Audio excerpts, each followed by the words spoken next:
Hey everyone, it's Mr. Spangenburg.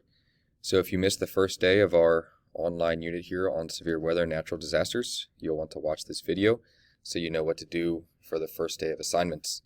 So first thing, as we do every day, you'll want to go to Clever and log into PBIS on your iPad and do your daily check-in and just tell me how you're feeling today. Tell me what zone you're in. Are you in the green zone, or are you in the blue zone, the yellow zone, or the red zone? And again, if you're in the blue, yellow, or red, please just give me a brief explanation of why you're feeling that way. So today is day number 1.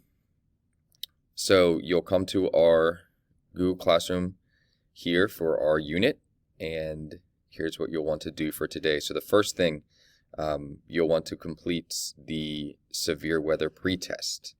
So again, for our pretests, this is not graded, but this again will just give me a general idea of some things that you already know about weather and severe weather, and some things that hopefully we'll learn as we go throughout this unit together.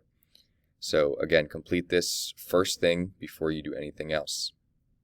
The next thing that you want to do for day number 1 is complete this introduction here. So there's 3 different things that I'm going to have you do. The first thing is you're going to watch this video, which will introduce different types of severe weather that we'll be talking about, and also different types of severe weather and natural disasters that you'll have a chance to explore a little bit on your own later in our unit. The next thing that you want to do is read over these vocab words. So again, these words either define different types of severe weather or natural disasters, or again, just give you some general vocabulary overview, words that you're going to hear as we go throughout our unit together. So make sure you read over each of them.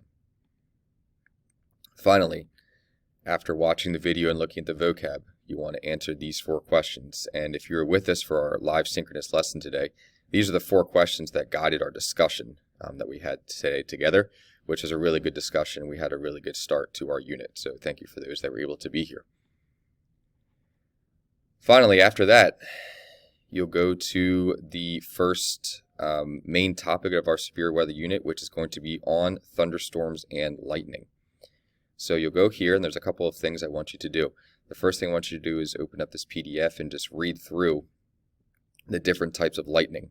And as you're reading through the 3 different types that I have here, think about to yourself thunderstorms that you've experienced either at your house or someone else's house, or wherever you've been, and think about the different types of lightning that you've seen.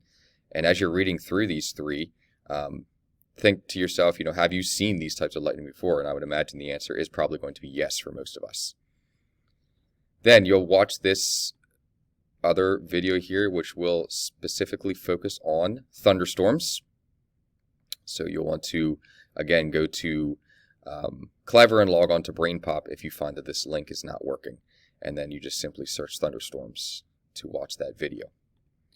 And the final thing then, just to wrap up our lesson for today, you want to open up and complete this assignment here. So one of the things we talked about in our live lesson was safe places to be during thunderstorms. So we looked over here on the left-hand side, and I gave you a bunch of different options, and we just identified them as being safe or unsafe. And you can simply just do that with an S or with a U. And again, in our live lesson today, we talked about why places would be safe or why they would not be safe. And then the other thing that we did over here, so we can actually track the distance a storm is away from us based on lightning strikes and when we hear thunder. So we talked about in class today how the closer the strike of lightning and the crash of thunder is, the closer the storm is to us.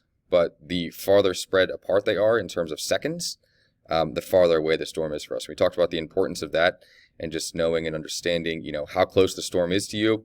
Do you need to take immediate action, or is the storm still far enough away that you can seek shelter or get back inside your house before there's any immediate danger? All right, so that wraps up day number 1. And again, the focus here was on just introducing the unit as well as focusing on lightning and thunderstorms.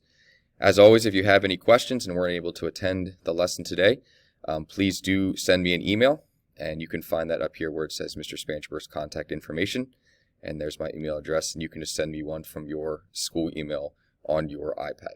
So have a great day, and hopefully see you next time online.